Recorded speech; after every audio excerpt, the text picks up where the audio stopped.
And if you That's don't right. challenge your beliefs around money, maybe you're living a life that is not authentically yours.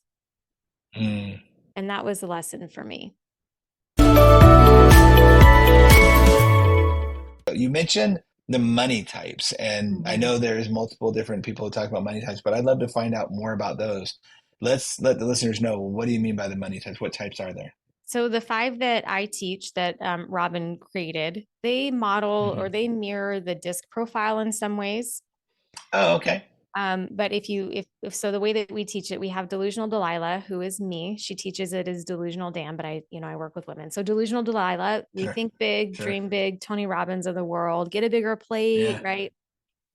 Yeah. Big goals, big dreams. We don't always take the right action. This is like the entrepreneurial conundrum. You can have big dreams, but you don't always take the action to get it.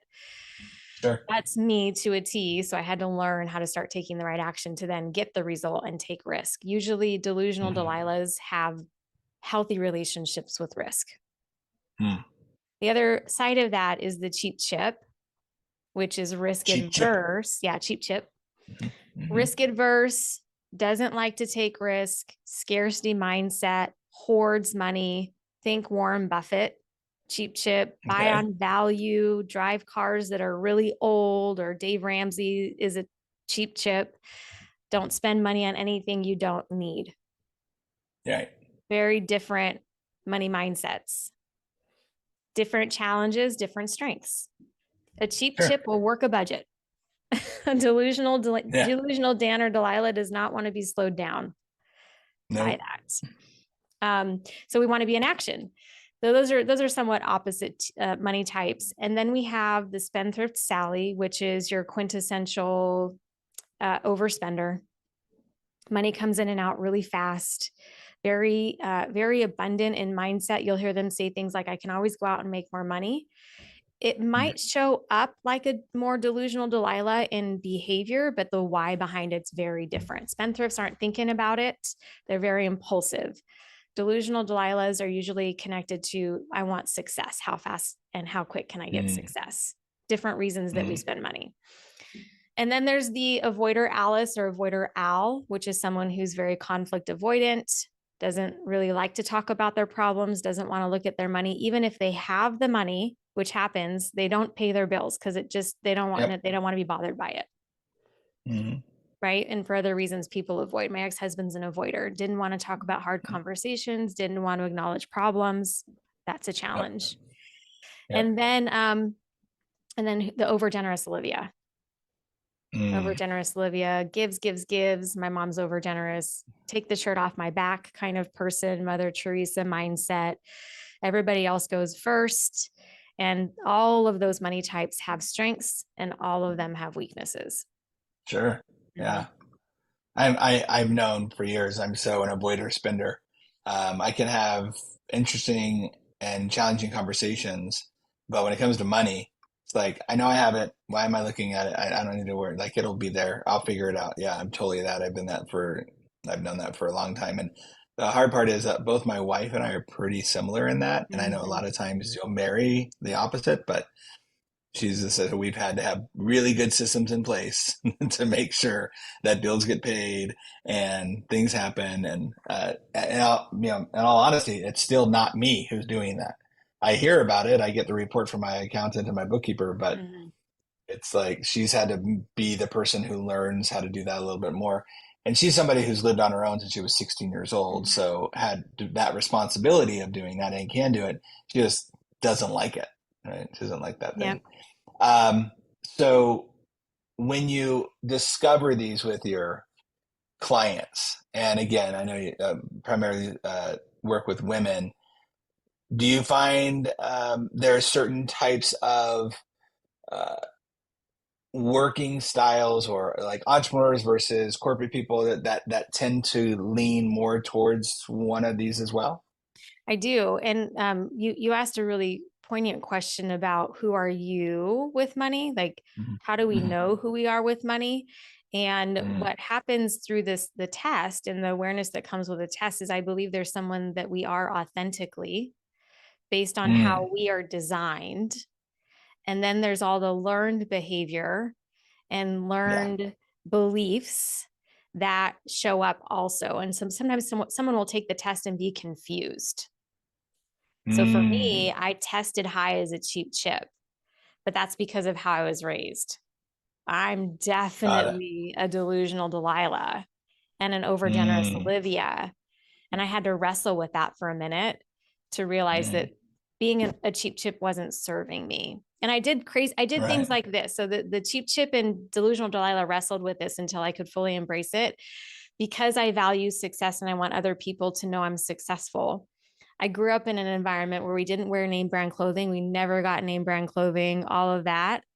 So, not being a fully transformed and aware and enlightened delusional Delilah at the age of 31, I went out and bought a Rolex or 30 or something, 30 years old. I bought me a Rolex, but Right. it was because I wanted other people to perceive me as successful. I had to try on different kinds of success because I didn't know what that really meant. Now, of course, years later, I don't really care about the Rolex, but that was a big deal back then. Can I ask, do you remember, because now you're talking about like there's your authentic self versus the The learn. learned self.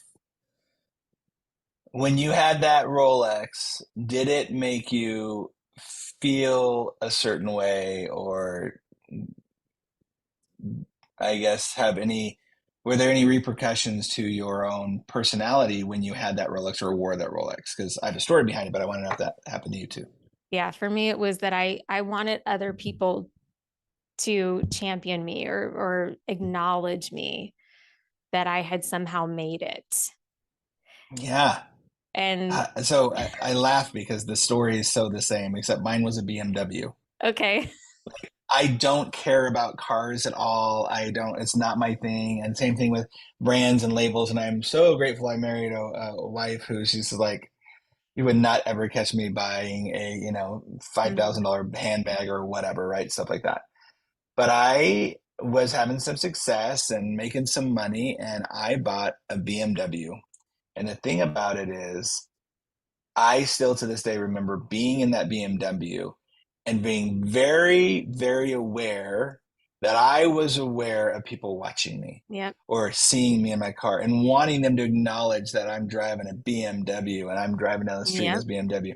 Not, not to put a damper on it, but the day I got the BMW, all four tires went flat, which cost me an extra of like $5,000 in just the BMW. And I immediately was like, maybe this isn't worth it. But no, no, no. But I got the BMW, right? It's so weird that when you say that because my authentic self is the avoider, but I wanted that status moment. I wanted people to Mhm. see like, oh, Dino made it. Oh, Yes. that's so crazy. That's why I asked because I didn't obviously the audience I didn't know this beforehand, but when she was saying that, I went, I wonder if you had the same experience I did with that Rolex of, Yeah. Oh, yeah.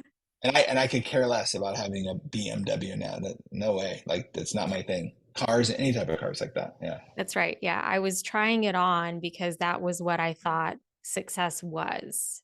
And I Mm-hmm. had never had that. I mean, and from, Yes. never had that before. We always bought used cars. And anyway, so what I want to relate this back to is your listener right now, whether you're driving to work or on your lunch break or however you're listening to this, is that the same stuff goes on for you. Yes. And That's right. if you don't challenge your beliefs around money, maybe you're living a life that is not authentically yours. Mm. And that was a lesson for me. Yeah. It's very true. I love that authentic self versus learned self because I think we all Mhm. have that in so many things. It could be your feelings of religion or whatever, but definitely when it comes to things like money, I think there's a huge amount of us do that, especially who become entrepreneurs. I probably everybody, I shouldn't say especially, but listening to this is mostly entrepreneurs, and you all have that thing. Your spouse does, your kids will, and I know I gave my kids some of that stuff too. Oh, I for sure. That's the hard part about being a parent is like, oh, I'm totally training them to look at money this way or that way. So Yeah. wow, that's fascinating. So, what do you find is one of the biggest challenges in our modern world right now? Because I think the education opportunities for understanding money and whether it be, finances in general or savings or whatever, they're everywhere now, right? There's no limit to the access of information. What do you think is people's biggest limiters, or let me say women's biggest limiters right now when it comes to money? What do you see the most? Hey, there's no reason to learn how to own your role on your own. If you like that clip, go ahead and click right here for another one. Or if you want to watch the entire podcast, go ahead and click right here. Also, don't forget to like and subscribe.